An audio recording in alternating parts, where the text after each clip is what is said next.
The New South Wales Blues have won an historic Origin victory, defeating the Queensland Maroons 14-4 in the cauldron that is Suncorp Stadium. It was one of the most physical games I have ever seen, from the first minute right up until the very end, and you could tell at points that there were players that just had absolutely nothing left to give.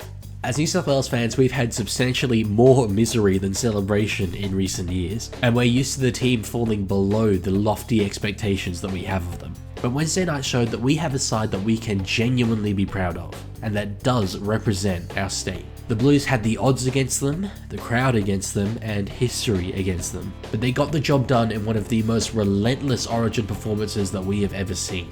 Here's how they did it. I said in the lead up to this game that the Blues had a massive opportunity to win it in the forwards, and that is exactly how it played out. The Blues ran for 400 more meters than Queensland across the whole game, helped massively by the fact that they dominated the contact more often than not. Queensland fans will remember this game for the incredible goal line defence that their side showed, and it was spectacular and worthy of praise. But New South Wales put in essentially the same level of defence, only it was in their attacking half. New South Wales set up a situation in the first half where they had Queensland trapped in their own end for nearly the entire 40 minutes. 73% of the first half was played in Queensland's end, which is a number you don't even see in the NRL when the team in first is playing the team in last, let alone in an Origin. The way they did it started with Mitch Moses' kicking game. He'd kick the ball way down Queensland's end, and that's when the defence would get going. The Blues forwards gave it absolutely everything to prevent Queensland from making meters out of their own end, and they freaking nailed it.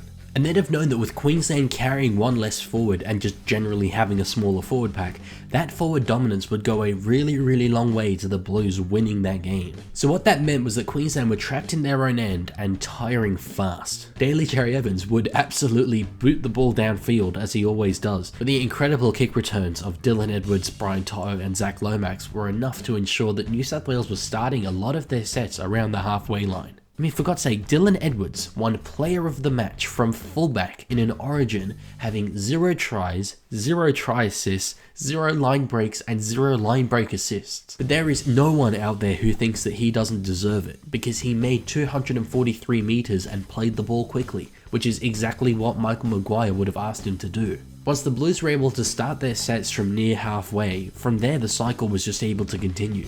New South Wales were in attacking sets, forcing Queensland to do tough defence and just working them down slowly but surely. The Blues would have been very disappointed not to have scored in the first half. They absolutely should have, but they did put Queensland exactly where they wanted them. And that forced energy expenditure from the Maroons in the first half is what opened it up for New South Wales towards the end of the game. The Queenslanders started to fall off tackles, and the two New South Wales playmakers in Jerome Luai and Mitch Moses were able to stand up in the defining moments. Another factor that people are massively overlooking though is the role of New South Wales captain Jake Trbojevic. There's once again criticism in the media of the fact that he only played 23 minutes, but that is completely missing the point of why he was selected. Jake Trbojevic is no longer one of the best props that New South Wales has when it comes to impact or stats. He can't turn a game the way that other front rowers can. The likes of Regan Campbell-Gillard, Stefano Utoikamanu, or even Terrell May have better output than he does when it comes to the numbers. But Jake is there, and is captain of this side, for more intangible reasons. He plays the game with courage, commitment to winning, and absolute dedication to his teammates. I'd go as far as to say he embodies those things within our game. Like, he is known for them. Those characteristics are the exact ones that New South Wales displayed in winning this series. He was there to set a standard, and to influence the other players in the squad, not necessarily to be the man to execute the game plan on the night. And that's not me saying it, that's Michael Maguire saying it. In the press conference after the game, he said, "I wanted Jake as our captain because of his character, and mate, the players love him." To be honest, I find it weird that Maguire's interchange decisions are being called into question anyway when he just pulled off a freaking historic win in the heart of enemy territory. The guy literally won the game and won the series. Like seriously, what are we doing here? How about we just celebrate and back him for a bit? Moving forward, I reckon Djorjevic showed enough leadership quality to get another opportunity at it next year, but the general consensus does seem to be that he won't. Admittedly, Nathan Cleary has yet to come back into this side and has proven that he's captain material at the highest level of the game. And if you do want Djorjevic to come in and set the standards at training, you can always select him in the extended squad. He is such a good bloke that I've got no doubt he'd be happy to do that. But yeah, instead of saying that he's now done from Origin footy, how about we just celebrate the win he delivered?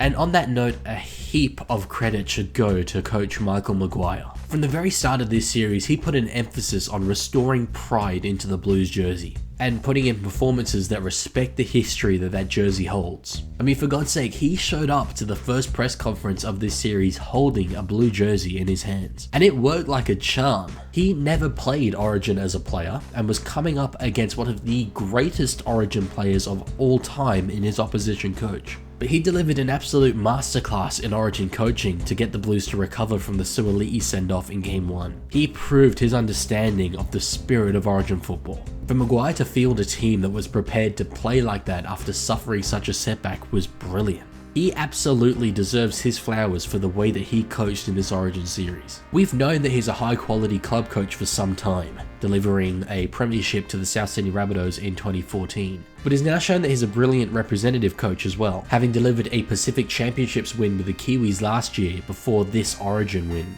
New South Wales fans have the right to be very, very excited about what their future holds under Michael Maguire. It was one of the greatest Origin games that we've ever seen, and I think one of the greatest series performances from a Blues team in a very long time. Obviously, people will call back to the 2021 series, which was dominant, but this Queensland side was much, much better than that one was.